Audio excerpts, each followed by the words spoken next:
আগামী ফেব্রুয়ারিতে নির্বাচন হলে বাংলাদেশে অকল্পনীয় ঘটনা ঘটবে, নজিরবিহীন ঘটনা ঘটবে, যেটা কয়েকদিন আগে ডাকসুর সাবেক ভিপি, তাকে নিয়ে অনেক বিতর্ক আছে, কিন্তু গত 15 বছরের একমাত্র ছাত্র নেতা যিনি জাতীয় নেতা হয়েছেন, নুরুল হক নূর, তিনি বলেছেন ইতিহাসের সবচেয়ে সংঘাতময় নির্বাচন হবে আগামী নির্বাচন।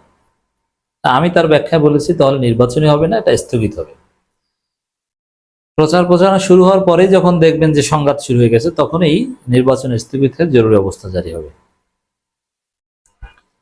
তো দর্শক, ফেব্রুয়ারিতে নির্বাচনের বিষয়ে বিএনপি ডক্টর ইউনূস সরকার গোপন সমঝোতা হয়েছে, আসন ভাগাভাগি, সিট ভাগাভাগি হয়েছে, এনসিপিরও একটা অংশ রাজি, এবং দেশ ফেব্রুয়ারি নির্বাচনের দিকে যাচ্ছে বলা হচ্ছে। যদিও জামাত অন্যদিকে বলছে যে তারা আন্দোলন করবে পিআর এর দাবিতে, চরমোনাই বলছে। কিন্তু একটা খবর ইন্ডিপেন্ডেন্ট টিভির, নির্বাচনে ব্যাপক সহিংসতার সংখ্যা রাজনীতিবিদদের, এর মানে রাজনীতিবিদদের ইঙ্গিত যে নির্বাচনে সহিংসতা হবে। আবারও সে ব্যাখ্যা দিব, নির্বাচনে সহিংসতার ইঙ্গিত মানে সে নির্বাচনই হবে না, সহিংসতা শুরু হলে নির্বাচন স্থগিত। আগামী নির্বাচনে ব্যাপক সহিংসতার শঙ্কা জানিয়েছেন বিভিন্ন রাজনৈতিক দলের নেতারা। মূলত আইন শৃঙ্খলা পরিস্থিতি ও আওয়ামী লীগ সমর্থকদের ঘিরেই তাদের এই উদ্বেগ।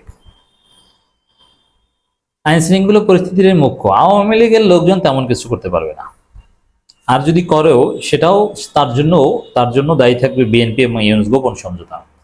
কারণ নির্বাচনটা যদি বিএনপি, জামাত, এনসিপি সহ সব রাজনৈতিক দলের ঐক্যমতের ভিত্তিতে একটা ইনক্লুসিভ ইলেকশন হয়, একতরফা না হয়, তাহলে আওয়ামী লীগ দাঁড়ালে সবাই মিলে পেটাবে, ওরা দাঁড়ানোর সাহসই পাবে। আর যদি এরকম হয় যে না, নির্বাচন হচ্ছে একতরফা, ইউনূস আসন ভাগাভাগি করে দিয়েছেন এনসিপি এবং বিএনপির মধ্যে, জামাত চরমোনাই ক্ষিপ্ত, তারাও আন্দোলন করছে, ওই সুযোগ আওয়ামী লীগ নেওয়ার চেষ্টা করবে।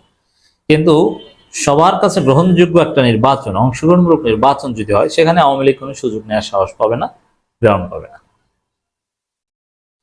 আর পুলিশের যে অবস্থা, এটা স্বাভাবিক, এটাকে আমি অস্বাভাবিক বা সরকারের দুর্বলতা বলি না।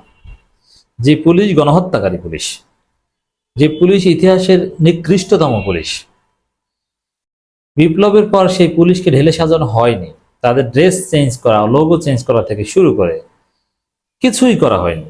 সে আগের লোকজনই আছে, যারা গুলি করেছে তারাই আছে, অল্প কিছু নিয়োগ দেওয়া হয়েছে, তারা মাঠে নামবে এখনো 1.5 বছর পর।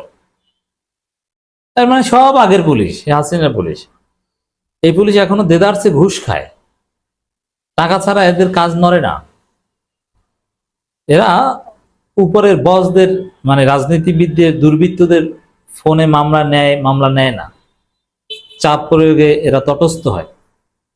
কোনো পরিবর্তন হয়নি পুলিশের, আগের সেই ঘুষ, আগের দুর্বৃত্তপনা সব চলছে। তো সেই জায়গায় এই পুলিশ একটা নির্বাচন উপহার দিবে, এটা হাস্যকর। রক্তের বন্যা বয়ে যাবে বাংলাদেশে, এটাই রাজনীতিবিদরা ধারণা করছেন।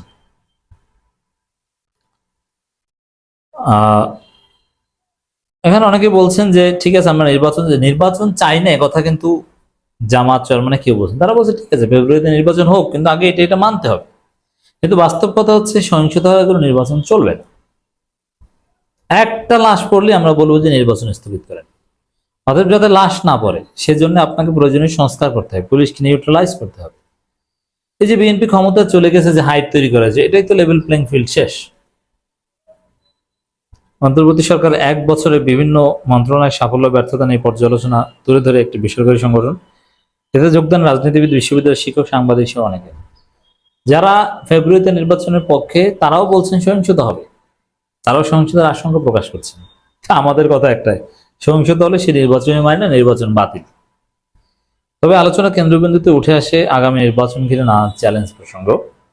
গণঅভ্যুত্থানের আকাঙ্ক্ষা বাস্তবায়নে পুরোপুরি সাফল্য আসেনি বলে মনে করছে কয়েকটি রাজনৈতিক দল। এছাড়া জুলাই সনদের আইনি ভিত্তি দেওয়ার দাবি জানান তারা। আইনি ভিত্তি, এটা নিয়েও কোনো আলাপ আলোচনা নেই, পার্লামেন্ট ছাড়া আইনি ভিত্তি দেওয়া সম্ভব না, এটা স্পষ্ট করেছে তারা। অতএব দেশ ভাগ বাটোয়ারা হয়ে গেছে, এখন ভাগ বাটোয়ারা বাস্তবায়ন হওয়াটা বাকি। যদিও গোপন সমঝোতার অনেক কিছু বাস্তবায়ন অলরেডি হচ্ছে, কিন্তু সিট ভাগাভাগিটা তো শেষ হতে হলে নির্বাচনটা হতে হবে। এনসিপির যুগ্ম সদস্য সচিব আলাউদ্দিন মোহাম্মদ বলেন, জনগণের যে আকাঙ্ক্ষা, জনগণের যে চাওয়া, জনগণ জনগণের যেভাবে বিপ্লবী সংস্কার চেয়েছিল সেই সরকারের কাছে সেটা তারা বাস্তবায়ন করতে পারছে না, রাইট? কিন্তু এনসিপি মৃদু মৃদু বিরোধিতা করবে, এটা সিরিয়াস বিরোধিতা না। জামায়াত ইসলামী সহকারী সেক্রেটারি জেনারেল এহসানুল মাহমুদ জুবায়ের বলেন, জুলাই সনদের আইনি ভিত্তি থাকতে হবে এবং এর ভিত্তিতে আগামী জাতীয় নির্বাচন হতে হবে। যারাই জনগণের সমর্থন নিয়ে দায়িত্বে যাবেন তারা সেটা কার্যকর করবেন। এই জায়গায় জামাত তাদের আগের অবস্থানে আছে, চরমনাই আগের অবস্থানে আছে। আমরা দেখতে পাচ্ছি যে নির্বাচন ফেব্রুয়ারিতে মানে একথা সবাই বলবে, আবার কিছু দাবিতে আন্দোলন করবে, যার ফলে নির্বাচনে শেষ পর্যন্ত না হওয়ার সম্ভাবনা। ফেব্রুয়ারিতে সংসদ নির্বাচনে ব্যাপকভাবে সহিংসতার সংখ্যা রাজনীতিবিদদের অনেকেরই। এবি পার্টির চেয়ারম্যান মুজিবুর রহমান মঞ্জু বলেন যে ইলেকশনের দিকে হাঁটছেন, দেখে রাখতে পারেন এটা একটা বিপর্যয়কর নির্বাচন হবে। আচ্ছা, বিপর্যয়কর নির্বাচন, মুজিবুর রহমান মঞ্জুর বক্তব্যের সাথে আমি শতভাগ একমত। যে নির্বাচন বিপর্যয়কর নির্বাচন হবে সেই নির্বাচন আমরা কেন করব? আমরা বিপর্যয়কর হতাহত প্রাণহানি আমাদের দরকারটা কি? যাতে প্রাণহানি বিপর্যয় না ঘটে, ক্যাজুয়ালিটিস না ঘটে, সেই ব্যবস্থা করে তারপরে নির্বাচন কেন হবে না? তার আগে কেন নির্বাচন হবে? কথা স্পষ্ট, মানে নির্বাচন হবে না দিন শেষে।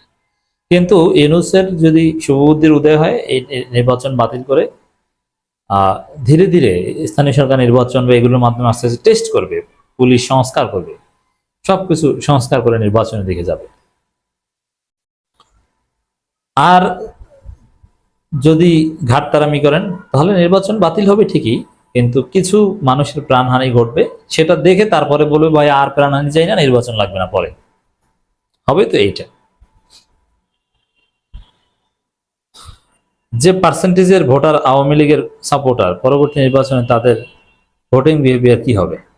এটাও একটা, এই যে অংশগ্রহণমূলক নির্বাচন, সাপোজ এই পাতানো নির্বাচন দেখলে তবে আমি নিজেই ভোট দিতে যাব না, আমি নিজে ভোটে দাঁড়ানো তো দূরের কথা, আমি নিজে ভোট দিতেই যাব না। পাতানো নির্বাচন তো আমরা মানি না। তো সেখানে আওয়ামী লীগের সাপোর্টাররা ভোট দিতে আসবে না, আবার ইসলামপন্থী ভোটারদের একটা অংশ অনাগ্রহ প্রকাশ করছে। আপনি কাকে নিয়ে ভোট করবেন? এখন যদি সে আবার 40% ভোট করে তাহলে কি হলো? 40% তো আওয়ামী লীগও দেখাতে পেরেছে, পড়ুক আর না পড়ুক। বিএনপি চেয়ারপারসন উপদেষ্টা, কত যে উপদেষ্টা আছে খালাদা, যে এটা খালাদা যে নিজেও জানেন না, চেনেন না। ডক্টর সুকমল বড়ুয়া বলেন, আমাদের একটা ভয়ঙ্কর অবস্থা তৈরি হচ্ছে। এই ভয়ঙ্কর অবস্থা থেকে আমরা কিভাবে, নির্বাচনটা কিন্তু এত সহজ নয়। বৈষম্য ভিত্তিক সমাজ যাতে গঠিত না হয় এজন্য নতুন একটা স্বপ্ন। এই যে এই কথা বিএনপি চেয়ারপারসন উপদেষ্টা বলছে, নির্বাচন কিন্তু এত সহজ নয়, দিল্লি অনেক দূর। অতএব দর্শক, নির্বাচন এত সহজ নয়, মারাত্মক সহিংসতার আশঙ্কা আমরা করছি, অকল্পনীয় ঘটনা ঘটতে পারে। অতএব এইভাবে